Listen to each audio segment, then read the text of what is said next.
പ്രകാശമേ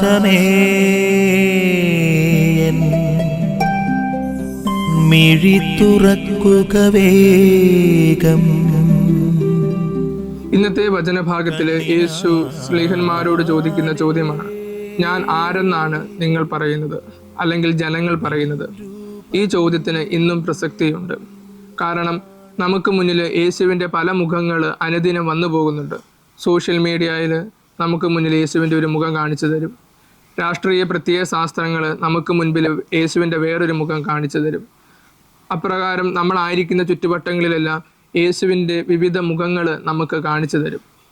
ആ ഒരു സാഹചര്യത്തിൽ യേശു ഇന്ന് നമ്മളോട് ചോദിക്കുന്നുണ്ട്, ഞാൻ ആരെന്നാണ് നിങ്ങൾ പറയുന്നത്? അപ്പോൾ പത്രോസിനെ പോലെ നീ ജീവനുള്ള ദൈവത്തിൻ്റെ പുത്രനായ ക്രിസ്തുവാണ് എന്ന് പറയുവാനായിട്ട് നമുക്ക് സാധിക്കുന്നുണ്ടോ എന്നുള്ളതാണ് നമ്മുടെ വിശ്വാസത്തിൻ്റെ ആധികാരികത എന്ന് പറയുന്നത്. കാരണം പരിശുദ്ധ പിതാവ് ബെനഡിക്റ്റ് 16 പാപ്പ പറയുന്നുണ്ട്, വിശ്വാസം എന്ന് പറയുന്നത് ഒരു ആശയത്തോട് നമ്മൾ നടത്തുന്ന സമ്മതമല്ല, മറിച്ച് ക്രിസ്തുവെന്ന വ്യക്തിയുമായിട്ട് നമ്മൾ നടത്തുന്ന വ്യക്തിപരമായിട്ടുള്ള ഒരു ബന്ധമാണ് എന്ന്.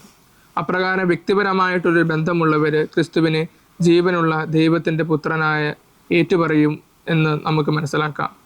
നമുക്ക് ചിന്തിക്കാം, ക്രിസ്തു നമുക്ക് ആരാണ് എന്ന്. ആമീൻ.